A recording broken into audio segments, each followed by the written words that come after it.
it's all about Martin Scorsese announces new Beatles documentary about how the Fab Four broke America.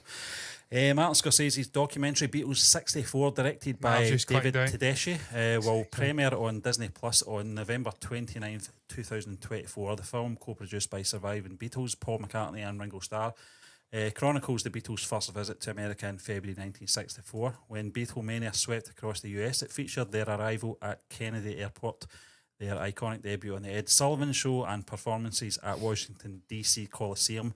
The music has been remixed using AI by Peter Jackson's Wingnut Films and producer Giles Martin. The documentary includes new interviews with McCartney and Starr, as well as contributions from Sean Ono Lennon and Olivia Harrison to coincide with the release. A new vinyl box set of 7 remastered US Beatles albums from 1964 to 65 is available for pre-order. Cool. Disney Plus also has recently released music documentaries on the Beach Boys, which I've still to see and I want to do watch.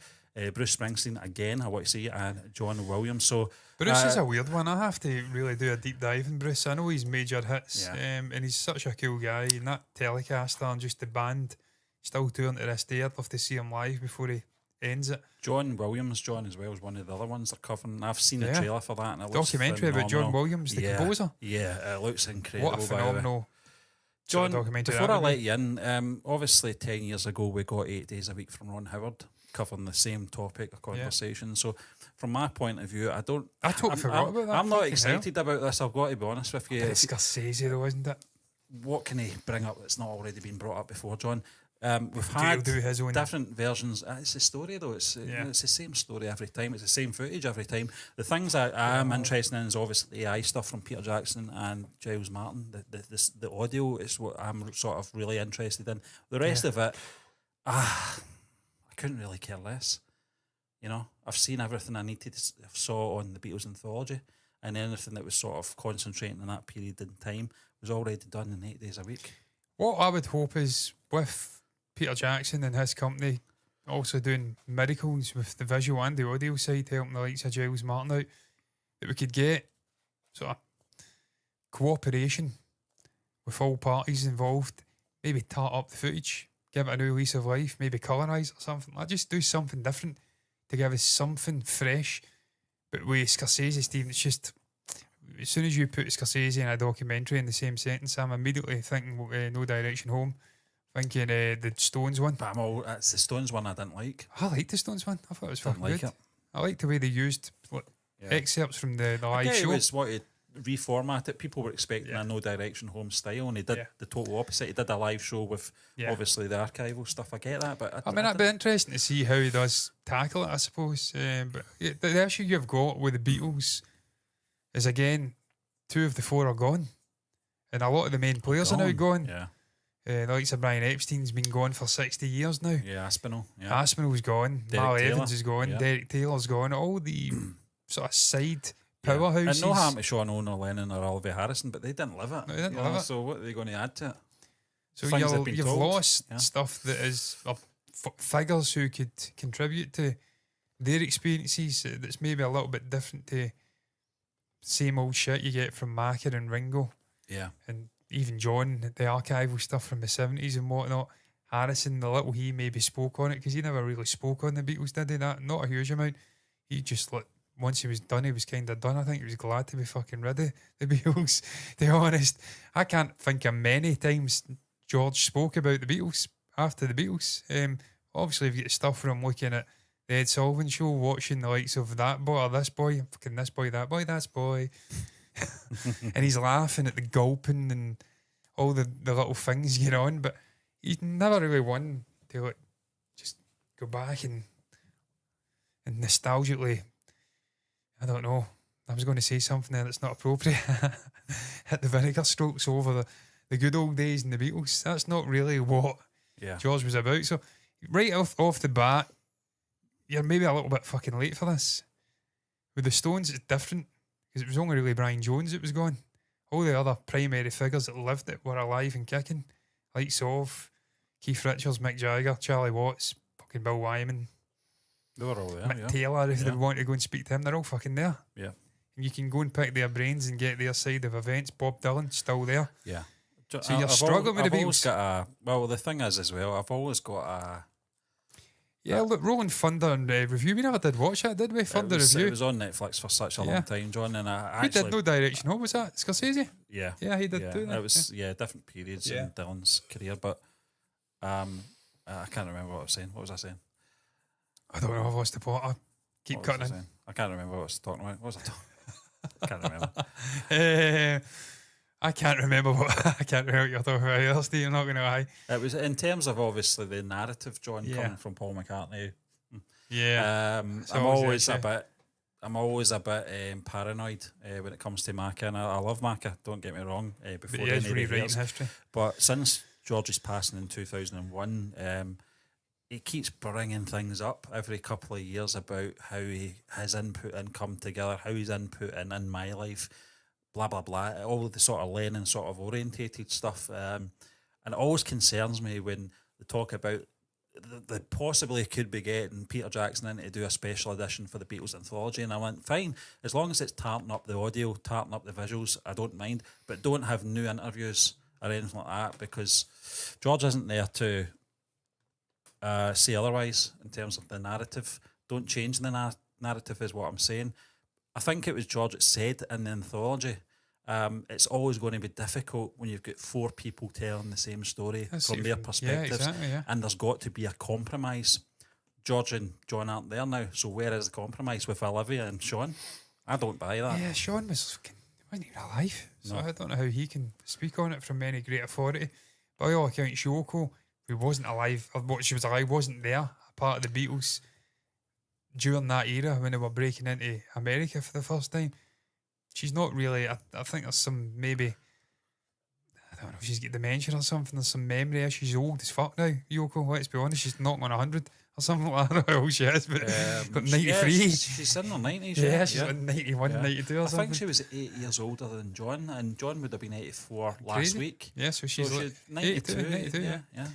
So, I mean, and she isn't in good health, John. No. I mean, all kidding aside, I did see a footage of her collecting an award on behalf of John. Sean was there, obviously, and she was in a wheelchair.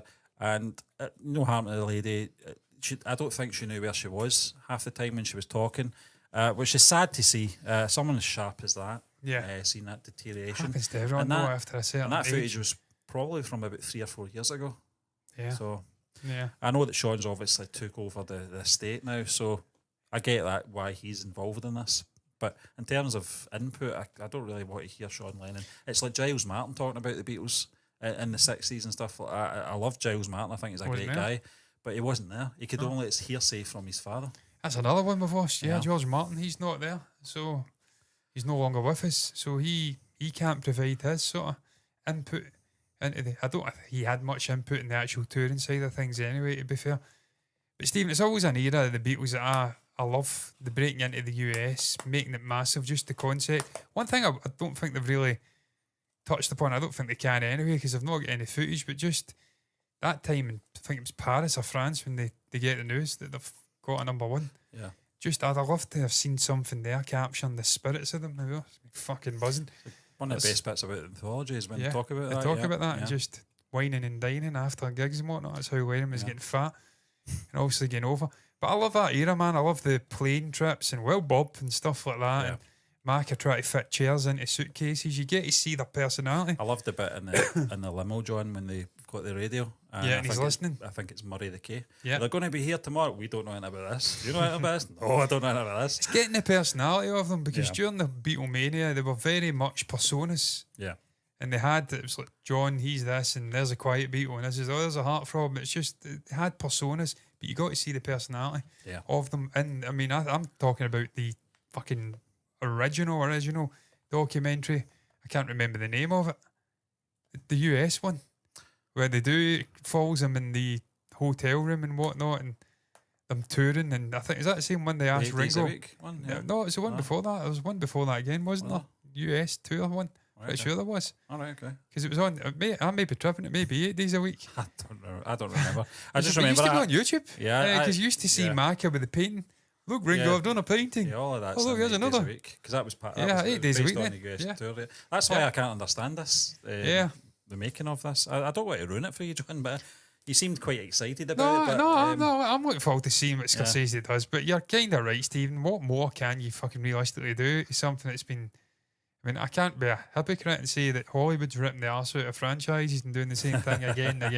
That's why and I'm then not sit excited, here and say, yeah, I mean, this is a brand new documentary about the Beatles, but guess what? We've already explored this content. I mean, maybe it's an 50 age times thing before. with me because there was a period I can go back 20 years ago, when maybe longer than that, 25 years ago, that I can actually say, you know, I can't get enough of this content. You know, I can't get enough of new stuff, etc. You know, and remastered. In terms of the records and in terms of the videos and documentaries, but there comes a period when you've seen as much as you possibly can see.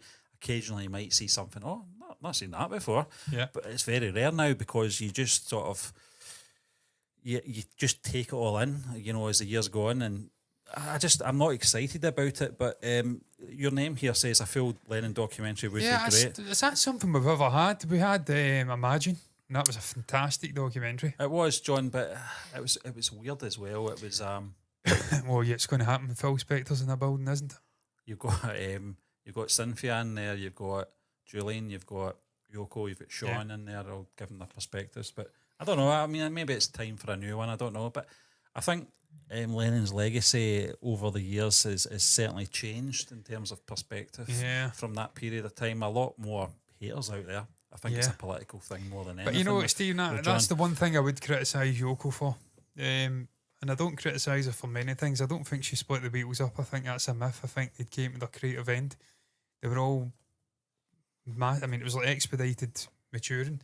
These guys were in their 20s when they split. Yeah. Which is fucking crazy. Totally different people from 63, even 60 or 61, hanging about Hamburg, to where they were in this 1969 or 1970. Yeah. Really individual people want to pursue their own sort of stuff. We only really Macca probably want to keep the gang together. They'd reached their natural conclusion, and it was the best thing that happened, because the Beatles sticking about like the Stones for 40 years, touring in an alternate reality, just losing that fucking that spark.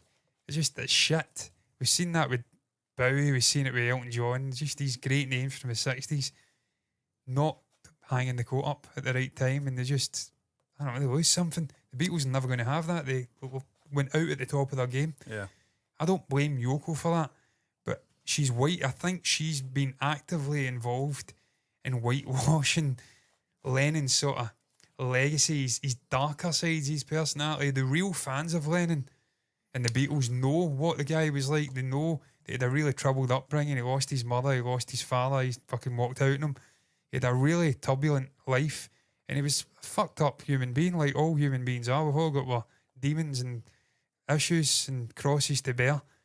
But I think a lot of that, after his death, he became this angelic figure. I don't know if it's just Yoko, but I think she did fucking partake in it a fair amount.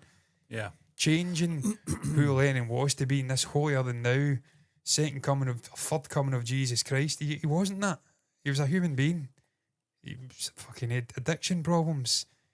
He had demons. It's one of the things I like about John Lennon was that he was very honest in that, John. He never shied away from his faults, and he had regrets like most humans do in life. When they go through life, they do look back on certain things that they did, decisions they made, and that's what makes you human. It's how you learn and grow from that. And I think that's what he was trying to do, John. I think that's what he was trying to do in the last couple of years of his life through Sean, was try to sort of, and they get criticised for that as well. And I'm like, he's damned if he does and he damned if he doesn't. Stephen, he was like fucking 20, 23, 24. He was only married one in the band at that point as well. People always do the comparison with Macca. Macca was footloose and fancy free. He was a single guy. Yeah. He could go to the studio when he wanted to. But Lennon had commitments, John. He had a kid when he was in his early to mid-20s in the middle of Beatlemania. How could you be a ever-present father when you're one of the most famous people caught up in a hurricane of stardom and fanaticism? It was always going to be difficult for Julian. Julian was unfortunate in that it played out the way it did. It was unfortunate. It was just bad luck, bad timing. But I don't think you can tar him with a brush and say he was this evil fucking woman beater. I don't think it was a woman beater. I think that's bollocks first and foremost. But just these people can go and fuck themselves in a sense. That's what I'm saying. But I would love to go. I'd love to see a documentary about Lennon again. You've got the same issues though. who are you going to get to pick the brains off? Who's going to be people out involved in there? There's people out there that want to paint him as an angel. There's people out there that want to demonise him. Let's try to find the right people, because I don't think there's many right people out there, to be honest with you. You get people sycophants and people that've got their own agendas to make their own names. He liked one of my comments on Facebook. He's all right. John, here's an interesting concept for you from your name here. He says a great doc would be about the guy who took over for Ringo during a leg of that. It's a good movie, yeah, Jimmy Nichols. Yeah. John, I always find that photo of him sitting at the airport after his stint. He came in with all this sort of fanfare and crowd all following him, and then when you see him leaving, he's sitting in the airport himself, sitting down. Nobody's around him. He's just sitting himself, and then just fades back into obscurity. It's such a sad story, but it would be an interesting story to go down to see what happened afterwards. An hour and 20, an hour and 30-minute movie. That'd be really cool. See, that's what I'm talking about, originality. There's tons of original little ideas and stories out there. I think he's still waiting alive. to be tapped into. Yeah, it was. I think it was reported that he died. I don't know how people come up with these things, but it turns out he's very much alive still. Pete Best documentary, biopic. Yeah, that'd be fucking shot, wouldn't it? Yeah, Neil Aspinall and Pete Best's mum. Yeah. Drama in there. Better than Coronation Street. Yeah. Oh, I don't know though, man. I don't know. Yeah. When you see Scorsese in documentaries, you immediately think, it could work. But you've kind of solid it a bit for me. Sorry. You maybe think maybe it wouldn't be a good idea after all. Because they have done it. I will watch it. I'm not going to lie and say I will not watch it, John, but I'm just not as excited. That's all I'm saying. Yes, I previously would have been not excited for the newly recorded interviews with Paul McCartney and Ringo Starr, Richard. No? Yeah, it was my idea to go to America. Yeah, fuck off. You try to kid. I'm starting to believe it was Fall now. Yeah. Okay, still a Fall, even if it is Fall. What's his name again? Billy Campbell. Billy, yeah. If it's Billy Campbell, Shears, Billy Shears, yeah. If it's Billy Campbell from Canada and he's had all these fucking best plastic surgeon on earth in the 60s. Plastic surgery got in the 80s. Yeah. And he can play left-handed, and he's actually better than the original Paul McCartney, because all the best work, really, for Paul, in my opinion, came after the real Paul McCartney died. It's how he convinced Paul's brother that he was the same person. No, I know. And all his family and whatnot. Yeah, it's extraordinary. And again, he produced the best work, so well done, Paul, no matter what. That's a show in its own, John. Talk about that. Oh, God, I know. What a load of fucking nonsense. Right up there with it. It's fascinating though, isn't it? It is, yeah. I do like those kind of things. Although I don't believe an ounce of it. I always love reading those things just to see how they justify these facts, or these so-called facts. Oh, did you not know John get replaced as well? He had body doubles. It's like fucking they do the whole jawline thing, don't they? The ears and stuff like that. Yeah, it's like Vladimir Putin bits the Beatles. Yeah. Apparently Vladimir's died about 20 times in the last 5 years. Too much time in their hands. He's got 50 body doubles. Yeah. What's your thoughts on the topics we touched